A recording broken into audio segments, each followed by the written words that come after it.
الحمدللہ رب العالمین والصلاة والسلام علی محمد الامین۔ میرے دوستوں ساتھیوں، مقصد حسین سیریز کا تیسرا پارٹ لے کے آج آپ کے سامنے حاضر ہوا ہوں۔ آپ جانتے ہیں کہ اب تک میں نے آپ کے سامنے جو ہے مقصد حسین کے تعلق سے ان کا خلافت و ملوکیت کا معاملہ، اسی طرح سے جو معاملات وہاں پیش آ رہے تھے اس وقت وہ آپ کے سامنے رکھ دیے، حضرت حسن کا معاملہ رکھ دیا، اور امید کرتا ہوں کہ آپ نے جو ہے حضرت علی والی ویڈیو بھی دیکھی ہوگی تو، اور حضرت حسن والی جو ویڈیو ہے وہ بھی دیکھی ہوگی تو صلح حسن کے تعلق سے جو میں نے بنائی، اگر آپ نے وہ دیکھی ہوگی تو سیریز بہت اچھی طریقے سے سمجھ میں آتی۔ کچھ لوگ مجھ سے کہہ رہے ہیں کہ آپ کو ضرورت کیا ہے اس پر بیان نہیں۔ دیکھیں، سب اپنے لیول پر کام کرتے ہیں، اللہ تعالیٰ نے سب کو صلاحیت دی ہے۔ میں یہ نہیں کہتا میں نے بنا دی تو کوئی اور نہ بنا سکے، اور بھی بنانا چاہیے، یہ دین کا کام ہے تو سب کو کرنا چاہیے۔ تو اگر میرا پیش نظر یہ ہے کہ ہم بہت آسانی سے اس واقعہ کو آپ کے سامنے رکھ دیں کہ اصل میں مقصد حسین کیا تھا، حضرت حسین کی تحریک کیا تھی، وہ کیا چاہتے تھے، وہ کوفہ کیوں جا رہے تھے، اور جا کے وہاں کیا کام کرنا چاہتے تھے، وہ آپ کے سامنے باتیں ہو جائیں۔ تو یہ اصل میرے مقصد ہے۔ اب اختصار کے ساتھ ہم پورا اس قصے کو سنیں گے، قصے کو، حدیثیں بھی انشاءاللہ پیش کرتا رہوں گا، قرآن کی آیت اگر ہوں گی آئیں گی زبان پر تو انشاءاللہ وہ بھی آپ کے سامنے رکھ دوں گا۔ تو آج آپ کے سامنے اختصار سے واقعہ سنانا چاہ رہا ہوں، آپ بھی کوشش کریں پوری ویڈیو دیکھیں انشاءاللہ۔ واقعہ کربلا کوشش کروں گا اس میں سمیٹ لوں، نہیں تو اگلی ویڈیو میں سمیٹ لیا جائے گا انشاءاللہ تعالی۔ دیکھیں، رجب کا مہینہ ہے، مفسرین و تاریخ دان جو لکھتے ہیں، اور رجب 60 ہجری میں کیا واقعہ ہے کہ حضرت حسین اور حضرت عبداللہ ابن زبیر رضی اللہ تعالیٰ عنہم مجمعین یہ دونوں مسجد نبوی میں بیٹھے تھے، رات کا وقت ہے۔ اتنے میں ایک شخص آتا ہے ان کے پاس، حضرت حسین سے کہتا ہے کہ آپ کو مدینہ کے گورنر نے گھر پر بلایا۔ حضرت حسین اسی وقت سمجھ جاتے ہیں کہ لگتا ہے امیر معاویہ کا انتقال ہو گیا، اور یزید اب جس کی ولی عہدی لی جا رہی تھی 4 سال پہلے سے، اس کو خلافت اب سونپی جائے گی، اسی کی بیعت کے لیے بلا رہا ہے۔ یہ فراست ہوتی ہے، یہ بصیرت ہوتی ہے، یہ ویژن ہوتا ہے، اور یہ ویژن حضرت حسین کے پاس تھا، اس لیے تو آپ کوفہ جا رہے تھے۔ تو گورنر کے بلانے کے اوپر جب آپ گئے ہیں تو اس سے جانے سے پہلے حضرت عبداللہ ابن زبیر نے کہا آپ کچھ لوگوں کو لے جائیں، تو انہوں نے کہا میں 7 ہاشمی نوجوانوں کو لے جا رہا ہوں اپنے خاندان سے۔ ان کو ساتھ لے کے گئے تو وہاں پر جب پہنچے تو اتنے مروان ابن حکم اس کو بھی بلا لیا گیا وہیں پر ہی مدینہ میں، اسی گورنر ہاؤس کے اندر۔ اب دیکھیں گورنر ہاؤس ہو رہا ہے، پہلے مسجد نبوی جو تھی وہی تھی گورنر ہاؤس، وہیں پر سارے معاملات ہوتے تھے، اب گورنر ہاؤس بن چکے ہیں۔ حضرت حسین کو وہاں بلایا گیا، اور ان پر حضرت حسین کے پہنچنے سے پہلے مروان ابن حکم نے گورنر مدینہ سے کہہ دیا تھا کہ حسین کو جانے مت دینا بغیر بیعت کر، اگر یہ بغیر بیعت کرے چلے گئے تو یہ تمہارے ہاتھ نہیں آئیں گے دوبارہ۔ اب مروان ابن حکم جو تھا وہ یہی ہے وہ شخص جس نے حضرت عثمان کی شہادت کروائی تھی، پورا قصوروار ہے، اور میں نے جتنا اسٹڈی کری مجھے لگتا ہے کہ اس نے بھیس بدل کے خود کہیں قتل نہیں کر دیا ہو اپنے سسر کو، کیوں سسر بھی تھا آپ کے، حضرت عثمان نے اپنی بیٹی کا نکاح کر دیا تھا اس سے، مروان ابن حکم سے۔ اس کے تعلق سے انشاءاللہ میں آگے ویڈیو میں آپ کو بتاتا رہوں گا کہ اس کے کیا معاملات تھے۔ اب حضرت حسین جب وہاں پہنچے ہیں تو حضرت حسین سے کہا کہ آپ بیعت کریں، ہمیں یزید کی طرف سے حکم ہوا ہے کہ جبرن پیار سے کیسے بھی بیعت لینی ہے اہل بیت سے۔ اب بیعت کیا ہے اس کو میں انشاءاللہ آپ کے سامنے آگے بیان کروں گا، بیعت ہوتی کیا ہے وہ آخر ویڈیو کے آخر میں انشاءاللہ۔ حضرت حسین نے کہا کہ یہ کوئی بات تھوڑی ہے، پہلے آپ سب مسلمانوں سے بات کریں، مشورہ لیں، اور جو ہے پھر اس کے بعد آپ بات رکھیں، پھر دیکھیں گے۔ تو ادھر حضرت حسین یہ بات کہہ کے نکل گئے کہ آپ کل صبح تک اس بات کو رکھیں پھر دیکھیں گے۔ حضرت حسین وہاں سے نکل گئے کیونکہ انہیں معلوم تھا اب یہ قتل کرنے کی در پر ہے، قتل کر دیں گے، کیا کر نہیں رہے تھے، حجر بن عدی کو قتل کرا، بڑے بڑے صحابہ کو قتل کرا، حضرت حسن کو قتل ان لوگوں نے کرا۔ زہر کا پیالہ کس نے پلایا، کیوں انہیں معلوم تھا اگر حضرت حسن زندہ رہ جاتے تو حضرت امیر معاویہ کے بعد شرطوں میں یہ شامل تھا، حضرت امیر معاویہ اگر انتقال کر جاتے ہیں اور حضرت حسن زندہ رہتے تو وہ آٹومیٹکلی خلیفہ بن جاتے۔ حضرت حسن انہوں نے شرط میں یہ چیز بھی لکھوائی تھی، اگر آپ کی وفات کے بعد آٹومیٹکلی میں خلیفہ بن جاؤں گا۔ تو اب بہرحال حضرت حسین وہاں سے نکل گئے۔ حسین جب وہاں سے نکلے تو اس سے پہلے عبداللہ ابن زبیر بھی نکل چکے تھے، کیوں انہیں بھی معلوم تھا کہ اب معاملہ کیا ہونے والا ہے، وہ مکہ نکل گئے، حضرت عبداللہ ابن زبیر بھی۔ ادھر حسین جو ہے وہ بھی رات کے وقت ہجرت کرے۔ اب دیکھیں کتنا بڑا معاملہ ہے، یہ بہت سخت رات گزری حضرت حسین پر، بڑی سخت رات۔ ایک وقت وہ تھا جب آپ کے نانا کافروں کے ستائے ہوئے مکہ چھوڑ کے مدینہ آئے تھے، اور اب یہ دوسرا معاملہ ہے جب ان نانا کا ہی نواسا صلی اللہ علیہ وسلم وہی مسلمانوں کو ستایا ہوا اب مدینہ چھوڑ کے مکہ جا رہا ہے۔ کیسی رات، راتیں سب پر آتی ہیں، اور دین کا کام کرنے والوں کے لیے زمین چھوٹی تنگ ہونے لگی ہے، تنگ ہو رہی ہے زمین۔ دیکھیں اب مدینہ چھوڑنا پڑ رہا ہے، زمین تنگ ہو رہی ہے زمین۔ ادھر وہ پھر مکہ نکل گئے، اور اپنی ایک پھوپھی ام ہانی اور اپنے ایک بھائی سوتیلے بھائی محمد بن حنفیہ کو مدینہ میں چھوڑ دیا کہ جو بھی معاملہ تھا اس کی خبر دیتے رہے. تو ادھر سے سلیمان ابن سرد کے خطوط آنا شروع ہو گئے مکہ میں. جب وہ پہنچے ہیں, پہلے مکہ میں پہنچے تو اس سے پہلے عبداللہ ابن زبیر پہنچ گئے تھے. لوگ عبداللہ ابن زبیر کی طرف رجوع کر رہے تھے کہ بھائی اب کرنا کیا ہے. ادھر مکہ میں جب پہنچے تو سب حضرت حسین کے پاس چلے گئے. فوراً عبداللہ ابن زبیر کو چھوڑا, سب حضرت حسین کے پاس آ گئے کہ کریں کیا. حضرت حسین نے کہا میں تمہارا معاملہ تمہارے حال پہ چھوڑتا ہوں, مجھے جو کرنا میں دیکھ لوں گا. ادھر سے جو ہے حضرت سلیمان ابن سرد صحابی کے خود خط آ رہے تھے اور ان کے ساتھیوں کے, جو کہ کوفہ کے اندر ایک جماعت تھی جو بعد میں توابون کے نام سے شہید ہوئی ہے عین الوردہ پر. وہ انشاءاللہ وہ بھی ویڈیو کے اس سیریز میں آگے انشاءاللہ میں بیان کرتا رہوں گا. تو ان کے خطوط آئے کہ حسین اب کس چیز کا انتظار کر رہے ہیں آپ کے بھائی کی آخری شرط کو بھی حضرت امیر معاویہ توڑ کے مرے, یزید کو اپنا جانشین بنا کے مرے.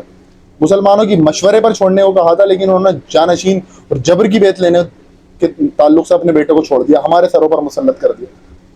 تو ادھر سے بھیجا حضرت مسلم بن عقیل کو کہ وہاں جا کے حالات اور واقعات کا جائزہ لے.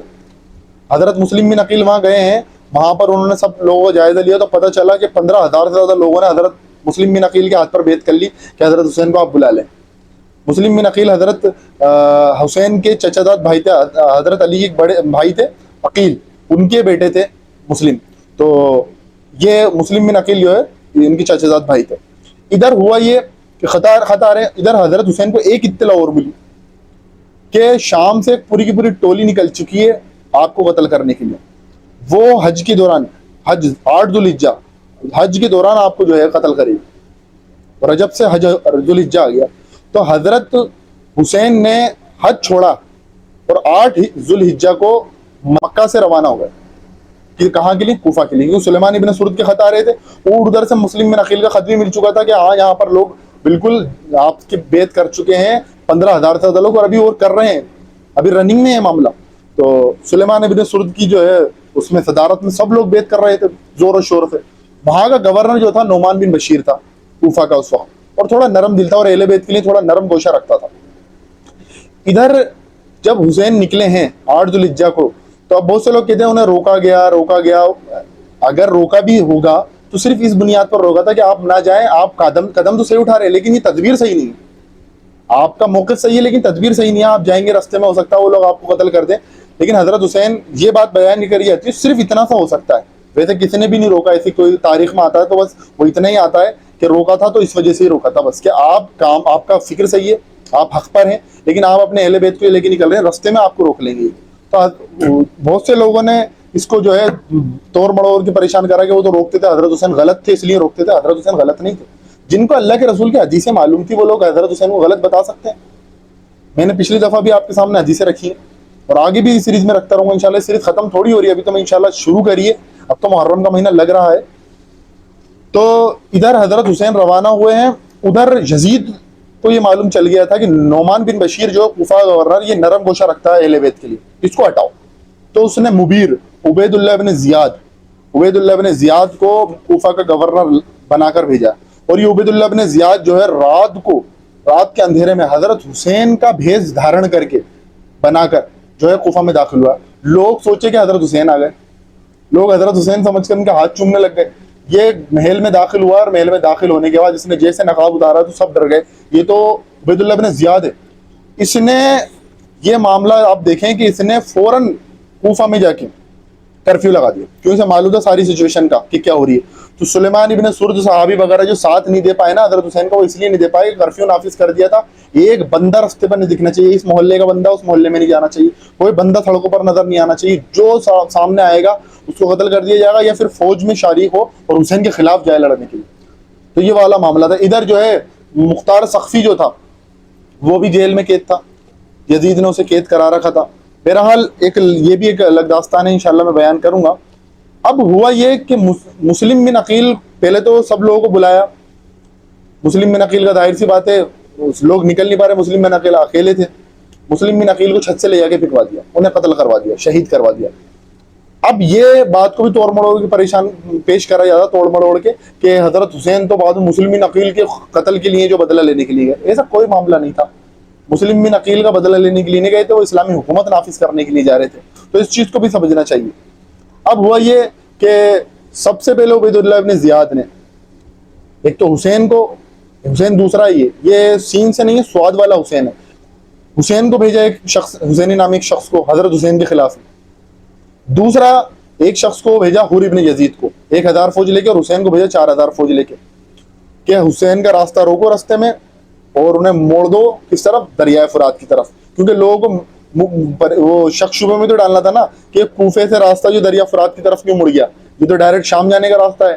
تو بعد میں نقشہ جب بنے تو محمود عبد عباسی جیسے لوگ جو کہ خلافت معاویہ رضی اللہ تعالیٰ عنہ یزید رحمۃ اللہ علیہ کے نام سے کتاب لکھیں گے معاذ اللہ، اس کے اندر وہ نقشہ بھی تو پیش کر سکے نا، تو اس لیے یہ سب کچھ کرا تھا، یہی بات ہوتی ہے اصل میں۔ تو محمود عبد عباسی کو بھی تو مواد ملنا چاہیے تھا نا، تو وہ مواد دے کے گئے وہ لوگ، تو حضرت حسین کا راستہ موڑ دیا گیا کوفہ سے۔ حضرت حسین کو پہلے تو زور دیا گیا بیعت کرنے کے لیے، حضرت حسین نے منع کر دیا میں بیعت کروں گا ہی نہیں، بیعت کرنا ہی نہیں، مجھے جانے دو آپ، مجھے جانا چاہ رہا ہوں حضرت۔ اور 3 شرطوں والی بات وہ بھی جو ہے انصاف الاشراف کے اندر بھی ضعیف حدیث ہے، ضعیف واقعہ، پورا واقعہ ضعیف ہے، میں نے آپ کو بتا دیا، آپ خود کھول کے پڑھیں، یہ حدیثوں میں کہیں فٹ ہی نہیں ہوتا۔ حضرت حسین کی فکر اتنی کمزور کہ وہ 3 شرطیں پیش کریں گے کہ مجھے یزید کے پاس جانے دو، یا مجھے مدینہ واپس جانے دو، یا پھر مجھے کسی فوجی مہم پر بھیج دو، سرحد پر بھیج دو، میں لڑکے شہید ہو جاؤں۔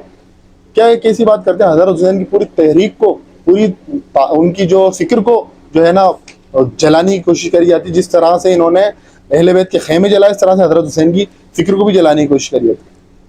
بہرحال پھر بعد میں عمرو بن سعد بن وقاص کو، عمرو بن سعد بن ابی وقاص کو، یہ سعد بن وقاص کا بیٹا تھا عمرو بن سعد، اس کو لالچ دیا رے کی گورنری کا، اگر تم رے کی گورنری چاہتے ہو تو حسین کے پاس جاؤ اور اس کو جو ہے ہماری بیت لے کے آؤ۔ 4000 کی فوج لے کے اور بھیجی، یہ 9000 ہو گئے تھے، فوج ابھی آ رہی ہے اور آئے گی، فوج شمر بھی لے کے آئے گا اور لوگ بھی فوج لے کے آئیں گے۔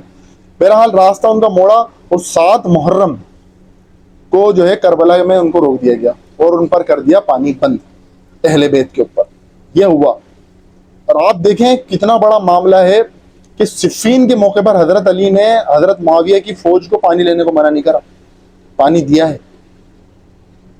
اور اللہ کے رسول نے جب یہ فتح مکہ ہوا تو حضرت ابو سفیان، حضرت امیر معاویہ، جب انہوں نے اسلام قبول کرا، ان کا اسلام بھی قبول کرا، یہ ہے رحم دلی۔ لیکن ان لوگوں نے حضرت حسین پر اور اہل بیت پر، چھوٹے چھوٹے بچے بھی ہیں، عورتیں بھی ہیں، ان سب پر پانی بند کر دی اور زور دیا گیا یزید کی بیعت کرو۔ انہوں نے کہہ دیا میں یزید کی بیعت کروں گا نہیں، آپ نے صف منع کر دیا، کیونکہ بیعت کرنا کوئی چھوٹا معاملہ نہیں تھا۔ ادھر نیگوسیشن ہو رہی تھی عمرو بن سعد کی حضرت حسین سے، اب یہ دونوں آپس میں رشتہ دار بھی لگتے تھے، آپس میں دونوں رشتہ دار بھی تھے، تو یہ خبر پہنچ گئی عبیداللہ بن زیاد کے پاس واپس کہ یار یہ تو نیگوسیشن ہو رہا ہے، بات چیت ہو رہی ہے۔ تو شمر کو بھیجا، پھر شمر کو ایک خط لے کے بھیجا، اگر عمرو بن سعد تم رے کی گورنری چاہتے ہو تو حسین سے بیعت لو، ورنہ پیچھے ہٹ جاؤ، مجھے سونپ دو سپہ سالار۔ بہرحال عمرو بن سعد رات کا وقت آیا، اس نے بھی سوچنا شروع کرا، رات سب پر آتی ہے، آپ پر بھی آتی ہے، مجھ پر بھی آتی ہے، حسین پر بھی آئی رضی اللہ تعالیٰ عنہ، اور عمرو بن سعد پر بھی آئی، یزید پر بھی آئی، سب پر آتی ہے رات سب پر آتی ہے، فیصلے کی رات۔